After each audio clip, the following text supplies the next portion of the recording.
My name is Carl Wick, and I am a psychiatric nurse practitioner student at Eastern Kentucky University, and today I'll be discussing a proposal for a treatment for treatment-resistant depression.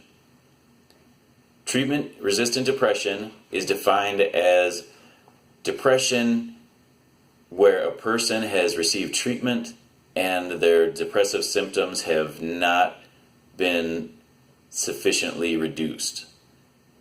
Now, the intervention that I'll be discussing is cognitive behavioral therapy. Cognitive behavioral therapy is a talk-based therapy designed to identify a person's inaccurate and unhealthy underlying beliefs which lead to behavior. Now, in this therapy, the participants will sit and talk with the therapist, identify these unhealthy thoughts, and work to replace them with healthy thoughts that lead them away from depression and towards more positive and reality-based thinking patterns. Treatment-resistant depression is a serious, debilitating condition suffered by millions of Americans every year. Some of the statistics are between 10 and 15% of all Americans will suffer major depression in any given year. Of those Americans, about half will seek and receive treatment, and of those who receive treatment, about 30 to 40% will not respond adequately to that treatment, which is almost always through antidepressant medication. Now, after a person has been diagnosed as depressed, has received treatment, and has not responded to that treatment, as long as the treatment has been adequate, as defined by a correct dose and an appropriate length of time, and 2 full doses of antidepressant medication, if that person's depression has not been reduced by at least 50% in symptoms, then that person is considered to have treatment-resistant depression.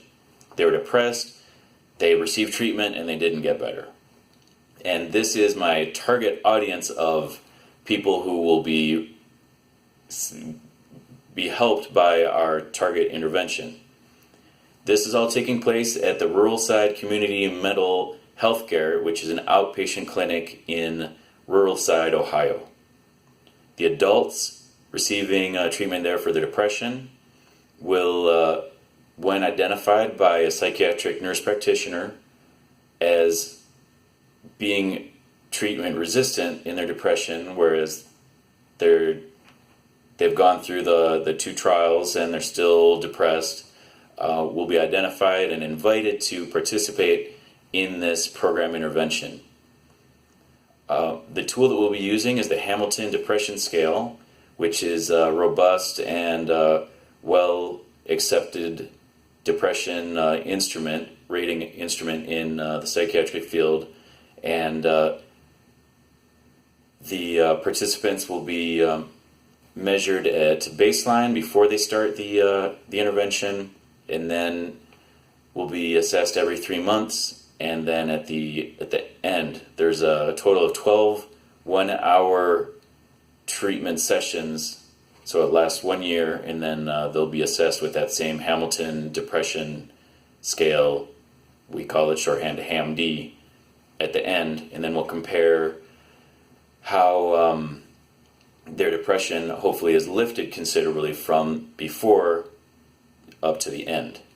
Now, to prepare for this, we did an extensive literature study, and we included a literature review. We included 4 of the studies that we reviewed, 3 of them being randomized controlled trials. And the studies, the evidence was all unanimous that using cognitive behavioral therapy plus antidepressants is superior for treatment results in reduction of depression in cases of treatment-resistant depression than in just continuing with antidepressants. The standard of care in the United States now for most people is simply continuing to take antidepressants and hope to get better. Although these studies have shown pretty clearly that combining the medication plus the cognitive behavioral therapy gives a strong edge and gives the people a much better chance to improve. So those 4 studies, which are referenced, I have the full citation in the notes that you can read underneath in the text that appears underneath the video, were the basis of this planned intervention. The way this will basically go is after patients are identified at the clinic, they'll be invited to participate. If they accept, they'll sign the necessary paperwork, the release of information. The nurse practitioner will contact me, the principal investigator, with the person's information. I contact the person, get them enrolled, and then they start to undergo these sessions. Our goal is that 80% of the people that start and take this program, this intervention, will enjoy that full remission of at least 50% reduction in their HAM-D score. So this will be evaluated by, again, comparing the baseline to the ending score, and looking for that 50% reduction.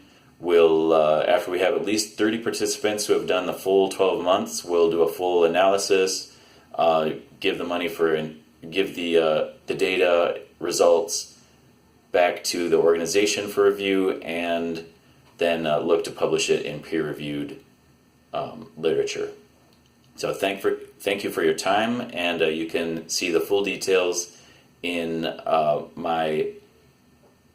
the poster that is in PowerPoint format. Thanks again.